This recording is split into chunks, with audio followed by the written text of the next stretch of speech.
15वें अध्याय में पुरुषोत्तम योग का वर्णन है।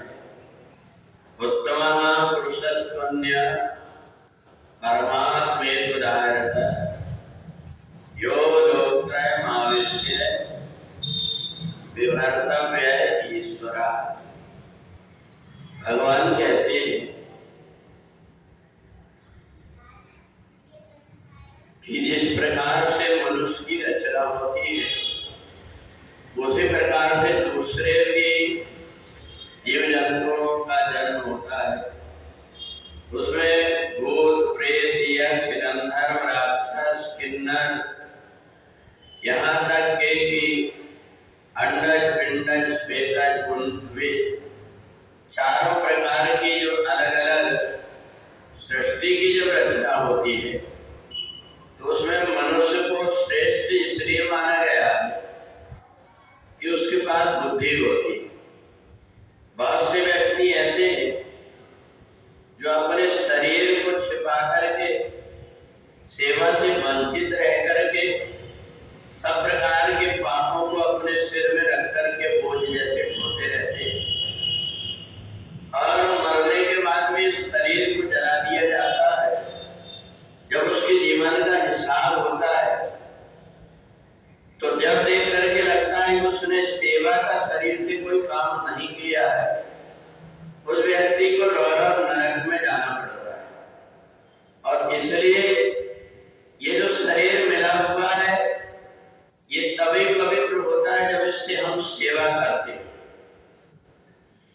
एक जन ने एक महात्मा के यहाँ एक सेठ जी गए। सेठ जी ने देखा इसका अगला जन्म खराब हो रहा है। ये गलियों में जहां तहां झाड़ू लगाते रहेगा, गंदगी साफ करते रहेगा। तो इसलिए महात्मा जी ने उसको सेवा के लिए 3 दिन का बताया कि तुम एक काम करो कि हमारे यहाँ का जो बाथरूम है उसकी 3 दिन सेवा करो। सेठ व्यक्ति को लग रहा था कि मैं इतना बड़ा आदमी हूं, मेरे घर में इतने नौकर चाकर है, मेरे से इतना काम। परंतु गुरु की आज्ञा मान करके उसने जब किया तो तीसरे दिन जब जाने लगा तो गुरु जी ने कहा एक काम करो, एक प्रसाद ले लो। फिर जाना प्रसाद लेकर के फूल जैसे ही दिया तो उसकी आंख बंद हुई और वो रोज ध्यान में बैठता था पर ध्यान नहीं लगता, तो उस दिन ध्यान लग गया। उसने आंख बंद करके देखा कि मैं किसी जन्म में कुत्ते बनने वाला था, किसी जन्म में जाकर के झाड़ू लगाने का काम करने वाला था। परंतु 3 दिन की सेवा से मेरे 3 जन्म के ये कर्म कट गए और वो गुरु के चरणों में जाकर के गिर गया। कहा कि मेरे को ये नहीं पता था कि सेवा का इतना महत्व होता है। भगवान ने कहा कि व्यक्ति तो अपने घर में पानी के मटके भर करके रख लेता है और किसी को पानी पिलाने की तक के उसको फुर्सत नहीं होती। वो देखता है दूसरा कोई आदमी पैसे से रख करके तब हम पानी पिलाएंगे, खुद थोड़ी देर के लिए मनुष्य नहीं बन पाता हो। तो इसलिए जन्म में आकर के यदि हमने अपने आप को सेवा से नहीं जोड़ा तो हमारा ये शरीर अपवित्र होकर के और हमें रौरव नरक में ले जाता है। इसलिए उत्तम पुरुषस्त्वन्य भगवान कहते हैं कि इस जन्म में मनुष्य भी कई प्रकार के, कई मनुष्य है, कई देवता है, कई पत्थर है, कई जानवर जैसे। तो ये अलग अलग उसका जो स्वभाव बना हुआ है वो उसके व्यवहार और आचरण से बना हुआ है।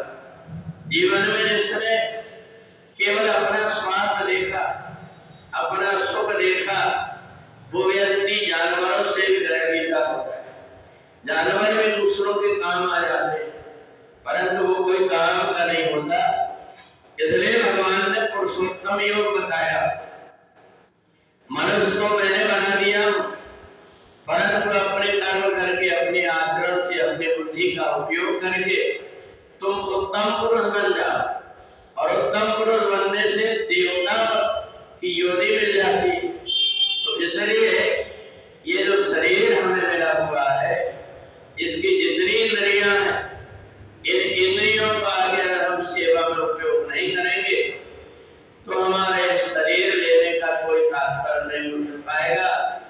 इसलिए सब संत ऋषि मुनि महात्मा और देवता भी कहते हैं कि हमें पृथ्वी में एक बार मनुष्य बना दो। अगर पृथ्वी में एक बार मनुष्य बन गए तो यहाँ सेवा करके, परोपकार करके, अच्छे कर्म करके हम अपने अगले कई जन्म सुधार लेते। यही एक साधन है मनुष्य शरीर का, जहाँ आकर के हम कर्म के द्वारा कमाई करके रख लेते हैं और वो बाद में भविष्य में काम आती है। जैसे कोई व्यक्ति बैंक में अपने पैसे थोड़े थोड़े करके जमा कर देता है तो भविष्य में उसके काम आता है। ऐसा ही ये मनुष्य शरीर है। इस मनुष्य शरीर को प्राप्त करके जो अच्छे कर्म कर लेता है वो दूसरे जन्म में अगर कभी जानवर भी बना तो वो ऐसा जानवर बनता है जिसको वीआईपी सुविधा मिल जाती। तो इसलिए यही एक ऐसा धर्म है जहाँ आकर के हम अच्छा कर्म कर सकते हैं। बाकी जितनी भी योनियां हैं वो भोग योनि है। उन्होंने मनुष्य शरीर में जो कुछ किया है उसका फल भोगना पड़ता है। तो इसलिए बार बार भगवान अर्जुन को समझाते हुए कहते हैं तू मनुष्य है, अब केवल तेरे को अपने कर्म सुधार करके उत्तम अवस्था को प्राप्त करना है। तो इसलिए जो उत्तम अवस्था में प्राप्त हो जाता है उसको पुरुषोत्तम कहते हैं और वो मेरे स्वरूप में आकर के लीन हो जाता है।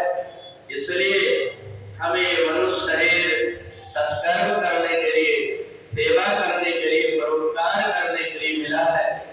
जो व्यक्ति केवल स्वार्थ में अपने हित के लिए सोच करके और अपने जीवन को नरक बना लेता है उसको बाद में फिर बैठकर पछताना पड़ता है।